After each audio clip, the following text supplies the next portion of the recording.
In this Module 8 lesson, we will be reviewing the Internal Memorandum of Law. The purpose of an internal memo of law is to explain the law as it pertains to a specific situation or fact pattern. The memo of law is usually completed by the paralegal once receiving an assignment based upon a client's factual situation, for the paralegal to identify what the current state of the law is as it pertains to the client's situation. So the audience for the internal memo of law is the attorney for whom the paralegal works. While the information that is being compiled and analyzed is in response to a client's situation, clients do not generally review the information contained in the internal memo of law. Instead, it is provided to the attorney who uses that information to suggest a course of action for the client. It's still important for the paralegal to be very precise in their drafting of the internal memo of law. That means precise in the law that they research, their analysis, and their citation, because attorneys may use portions of that research in future memos or briefs that will go before the court. But again, a judge or the court is not the primary audience of the memo. The primary audience will always be the attorney for whom the paralegal works. We're going to review for a few minutes a sample internal memo of law. You'll be able to see how the memo of law is put together so that you can then complete the internal memo of law for this week's essay in the module and also for the final assignment. The first section that you will find in a memo of law is the heading, this section right here. This is a standard memo heading. You will have the to, which would be to most likely the attorney for whom you work.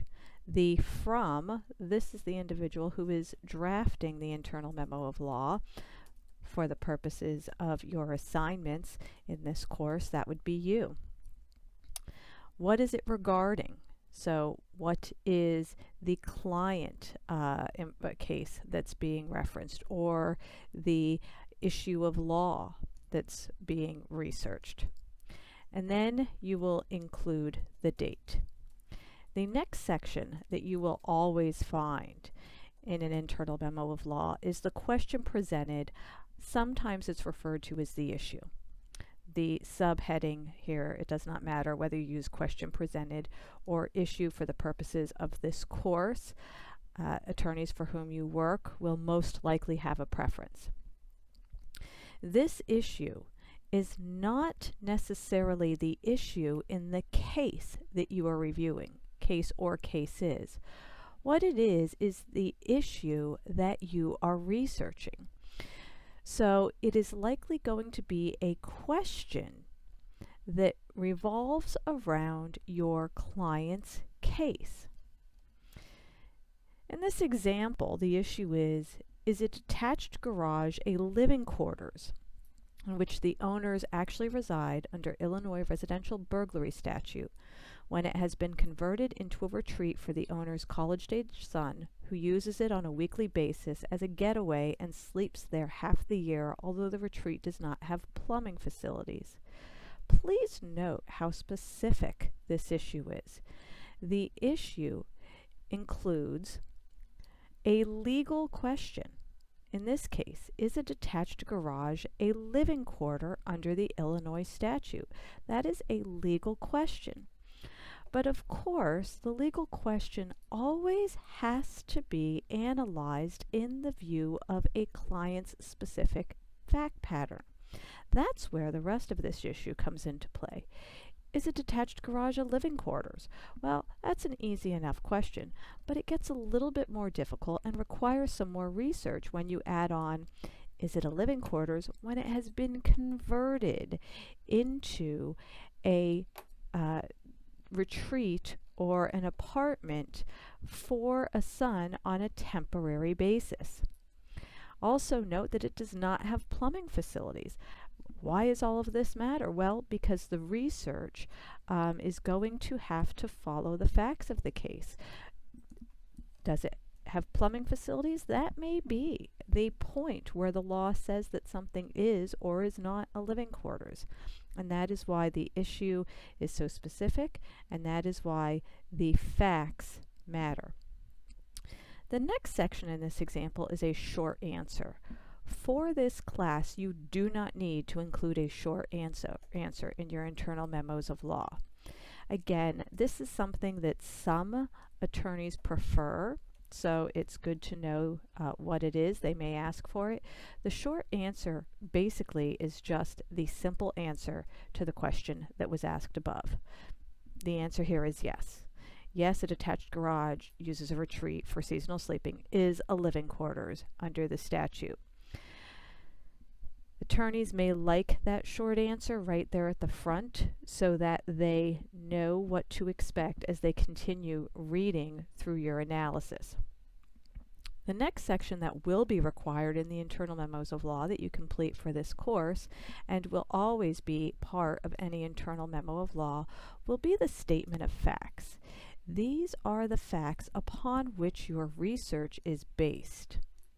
So often these will be the facts of your client's case as you are researching them. And here you can see, this deals with a college-age son who's living in his parents' garage. And they need to know if something's a dwelling because of some of the activities that the son is doing. The next section is the discussion section or the analysis.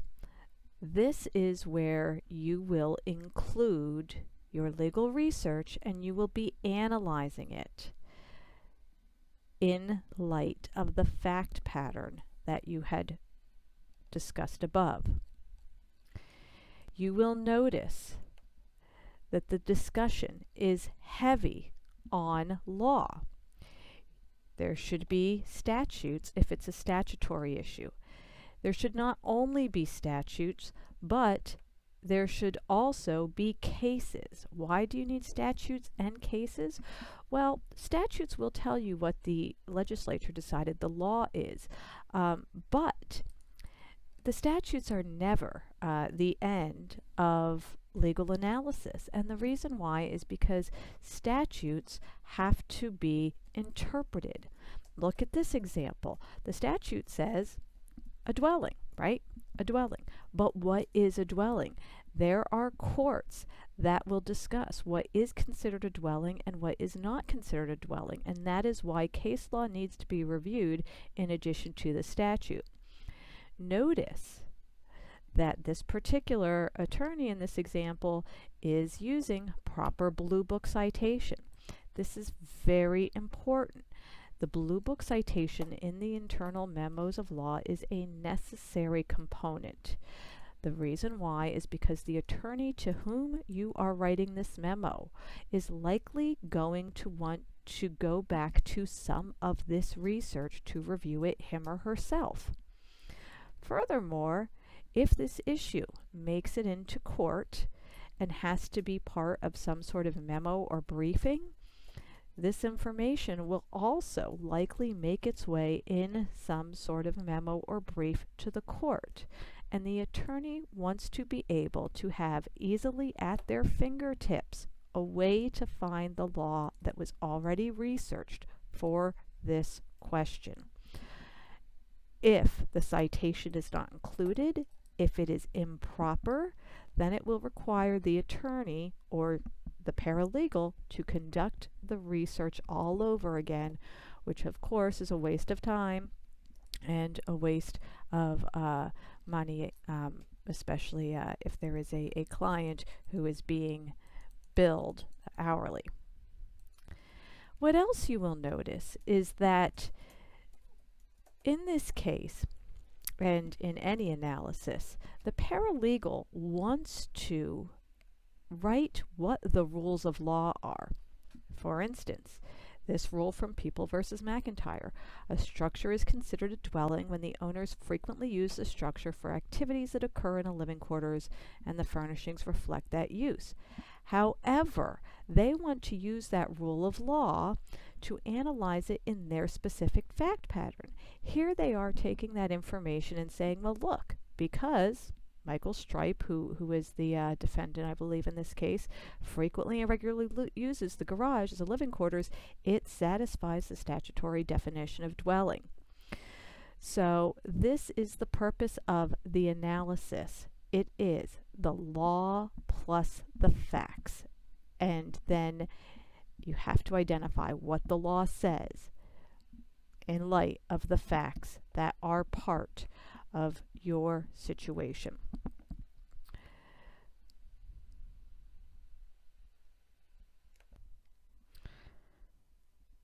The final section of the Memo of Law is the conclusion. The conclusion is the conclusion of what your research said in terms of the fact pattern that you are dealt with. This is the conclusion, not that the attorney would like, not that helps your client, but the conclusion that you have made after reviewing all the relevant case law and statutory law, where you say, the law says this, and it may not be the answer that benefits your client, but that's okay. At this point, it's an internal memo of law. The purpose is not to advocate in the internal memo of law. The purpose is to identify what the law is in light of your fact situation, so that the attorney can recommend a course of action to the client. This memo of law may be what has the attorney saying to the client, I'm sorry, I don't think it's wise to go ahead with this case. Or this memo of law may lead the attorney to look at different issues, subsidiary issues, and do further research. So it's important not to try to find the conclusion that would, quote unquote, make your attorney happy, but instead to follow the path that the law takes you down.